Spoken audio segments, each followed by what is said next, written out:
열왕기하 14번째 시간입니다. 오늘 말씀은 열왕기하 8장 1절부터 15절 말씀입니다. 11절부터 13절 말씀을 합독하고 열왕기하 8장 1절부터 15절 말씀을 보도록 하겠습니다. 그러면 열왕기하 8장 11절부터 13절 말씀을 한 목소리로 합독하도록 하겠습니다.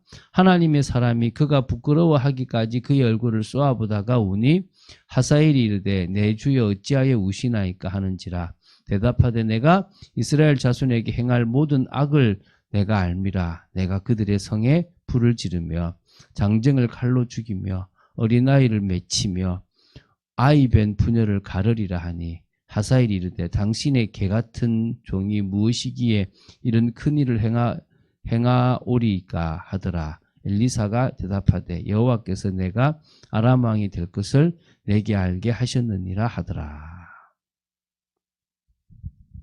자, 이제 열왕기하 8장을 봅니다. 엘리사의 사역이 계속되고 있고요. 하나님께서 참 세밀하게, 섬세하게 또 과거에 하셨던 말씀을 어떻게 이루어 가시는지를 좀 볼 수 있는 시간이 되었으면 좋겠습니다. 오늘 보게 될 열왕기하 8장 1절부터 15절은 조금 다른 것의 두 내용이지만 엘리사와 연관이 있는 부분이라고 보시면 됩니다. 첫 번째가 엘리사가 이스라엘 땅에 7년간 기근이 있을 것을 예언한 중에 수넴 여인이 그 기간 동안 블레셋 땅으로 피난을 갔다가 돌아온 후에 자신의 집과 전토에 다른 사람이 살고 있기 때문에 그것을 반환해달라고 왕에게 이렇게 요청을 하게 되고 그것을 돌려받는 그런 내용이고요. 두 번째는 아람 왕 베나닷의 죽음과 하사엘의 왕위 계승에 대해서 엘리야가 다메섹으로 가서 예언을 하고 그 예언대로 성취되는 내용입니다. 이 두 가지의 엘리사의 힘이, 엘리사의 역할이 이제 있었다는 부분을 조금 보겠습니다. 먼저 볼 것이 1절부터 6절입니다. 이스라엘 땅에 기근이 7년이나 있게 될 것을 엘리사는 하나님으로부터 받았어요. 그런데 누구에게 했는지 모르지만 일단 수넴 여인 있지 않습니까? 그 여인에게 가족들과 함께 거주할 곳으로 가서 찾아가서 거주하라고 명합니다. 어쩌면 자기를 모시고 있었기 때문에 지나가는 길에 항상 들리는 그곳이기 때문에 그랬든지 모르겠지만 어떻게 그렇게 명령합니다. 이 수넴 여인이 누구냐면 아들이 없었는데 아들을 주고 그 아들이 죽었는데 다시 그 아들을 살려준 그 여인입니다. 그래서 여호와께서 이스라엘 땅에 기근을 부르셨다라고 얘기합니다. 그러니까 하나님께서 허락하신 거죠. 그리고 7년 동안 기근이 임할 것이라는 것입니다.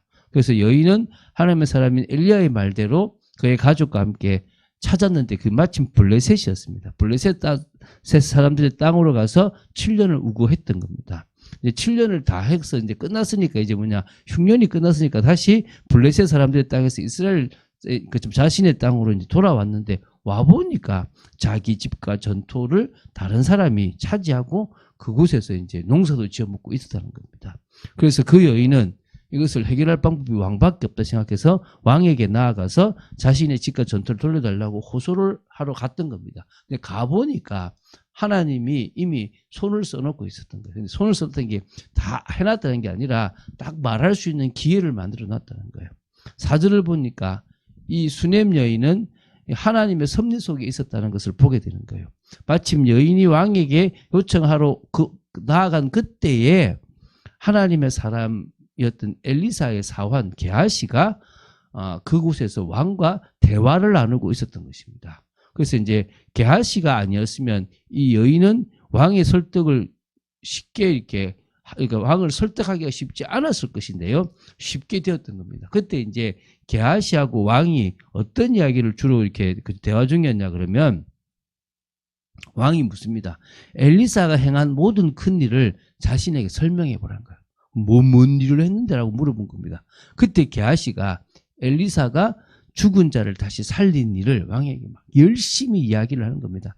딱 그 틈에 그 일의 주인공이 누굽니까? 수넴 여인이잖아요. 그래서 이 수넴 여인이 왕에게 자기 집과 전투를 달라고 호소를 한 겁니다. 이때 옆에서 게하시가 이제 왕에게 아뢰는 겁니다. 내 주 왕이여, 이는 그 여인입니다. 제가 지금 말씀드리는 그 여인 마치 왔네요. 저는 그의 아들이니 곧 엘리사가 다시 살린 자녀이다. 같이 왔다는 거죠. 하나님의 일하심이 참 신묘막측하죠. 왕이 그 여인에게 맞냐고 물으니 그 여인이 설명을 한 겁니다. 그러므로 이제 왕은 그를 위하여 한 관리를 임명한 겁니다. 이 일을 제대로 처리하도록 한 거죠. 이 여인에게 속한 모든 것과 이 땅에서 떠날 때부터 이제까지 그의 밭의 소출을 다 돌려줘요. 지금 해의 소출만이 아니라 나갔을 때부터 돌아올 때까지 그 땅에서 농사를 지어 먹어서 소출까지 다 돌려줄 수 있도록 해라. 이렇게 명령하는 겁니다. 그러니까 말 그대로 집과 전투만 찾은 것이 아니죠. 다 돌려받았다는 거죠. 이게 이제 그 여인은 하나님 앞에 정말 중심을 다해서 하나님의 일에 자신의 그것을 이렇게 하나님께 드렸는데 나중에 더 이상의 것을 받게 되는 부분들이 있었다고 보시면 되겠죠. 자, 여기서 좀 짚고 넘어갈게요. 게하시는 열왕기하 5장에 나아만이 문둥병에서 나았을 때 그때 이 재물을 탐함으로 말미암아 문둥병, 그러니까 지금 나병이 자기뿐만 아니라 자손들에게도 영원히 있게 될 거라고 얘기했는데 왜 갑자기 나오지? 이리 볼 수 있습니다. 이게 지금 시대순으로 시간순으로 모든 게 배열되어 있지 않다는 것을 여기서 볼 수 있는 겁니다. 다시 말하면 역사적 사건과 관련된 내용을 계속 전개해 나가는 것은 분명히 맞지만 어떤 경우에서는 사건의 주제나 등장인물들의 활동상과 관련해서 조금 필요한 것들을 기록해 놨기 때문에 이게 지금 5장 이전의 내용이 지금 5장 이후에 지금 나오고 있다는 부분들을 좀 이해했으면 좋겠다는 거예요. 근데 뭘 설명하려고 하고 있습니까? 정말 하나님께서 한 여인의 이 모든 것들을 어떻게 해요? 정말 그냥 끼워 맞춘 듯 탁 이렇게 자연스럽게 그것을 이야기하고 찾아낼 수 있도록 그렇게 허락해 준다는 거예요. 심지어 여러분 에스더스 보면 왕이 갑자기 잠이 안 와서 승전 일기를 읽는데 그 왕궁 일기를 읽는데 그때 마침 모르드게에 대한 이야기가 나와가지고 바로 이제 반역을 이렇게 막아준 거죠. 근데 왜 창을 안 줬지? 이러면서 이제 그게 또 나중에 큰 유익이 되어지는 부분도 있잖아요. 그러니까 전혀 예상치 못한 일들을 하나님은 하시는 겁니다. 그래서 뭐 하지 마라? 얘기했죠. 하나님의 능력을 제한하지 마라.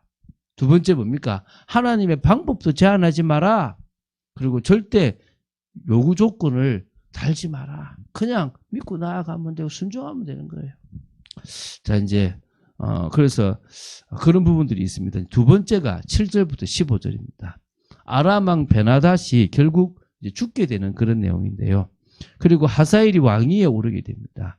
근데 이것은 엘리야에게 하나님께서 하신 말씀이 성취되어지는 부분이기도 하는 거예요.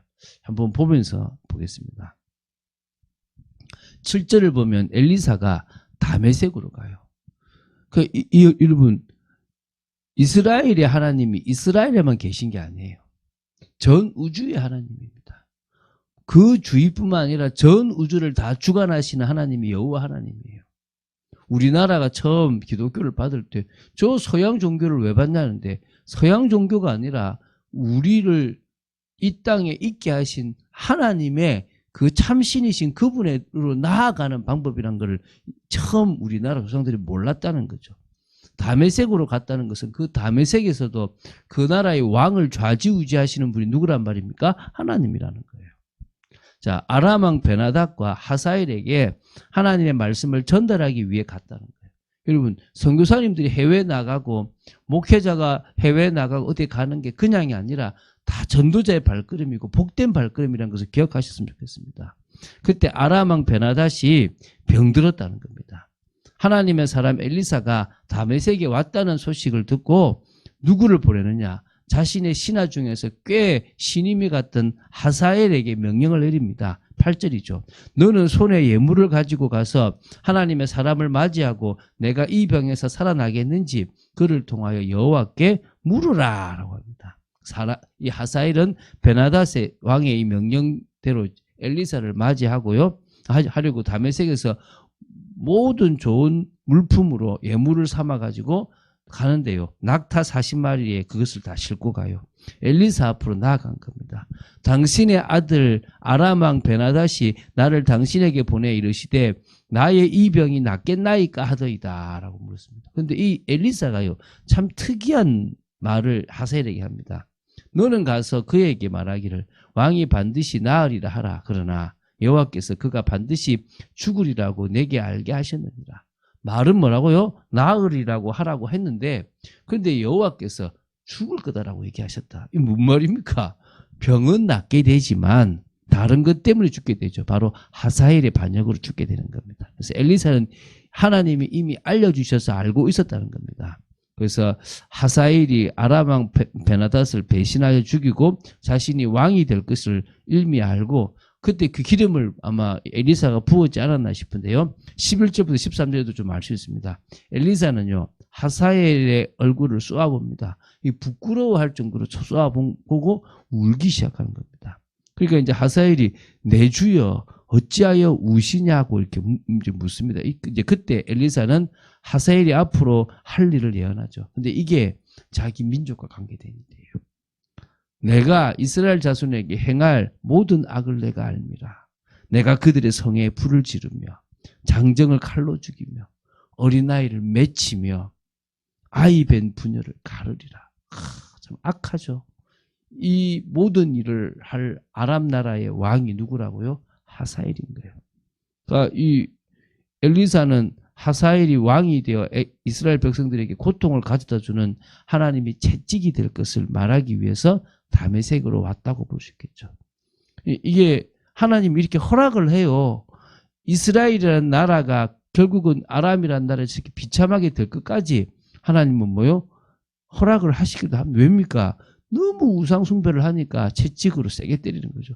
그 중에 하나가 그 이스라엘의 아이를 잡아먹는 일도 있었잖아요.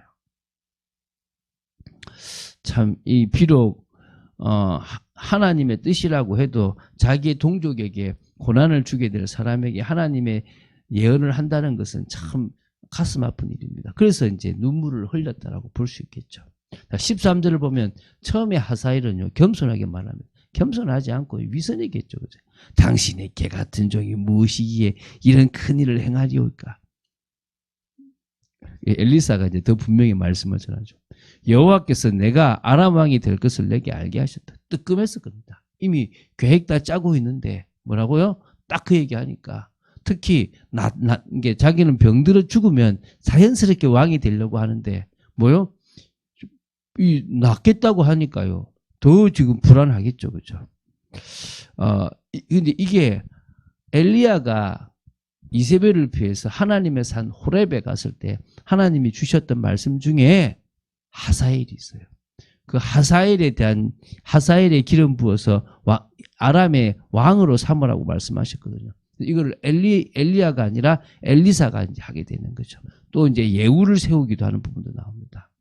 그래서 그 뒤에 하사엘은 엘리사를 떠나서 주인인 아람 왕 베나닷에게 가가지고 왕은 반드시 살아나실 것입니다라고 고합니다. 그런데 다음날 사건이 벌어지죠. 엘리사의 예언이 또 성취되는 겁니다. 하사엘이 이불을 물에 적시어 왕의 얼굴에 딱 덮어버립니다. 그러니까 이제 조금 아직 힘 없는데 뭐죠? 이게 덮어져 버리니까 결국 왕이 숨이 막혀서 죽어버렸던 거죠.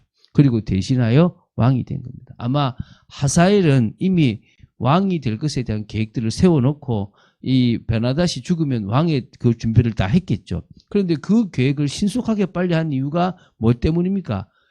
하나님의 사람 엘리사가 알고 있고 이것을 소문내면 이 반역을 일으키는데 실패할 것이 생각했을 게 아니겠습니까? 그래서 빨리 실행을 옮겼다라고 볼 수 있겠죠.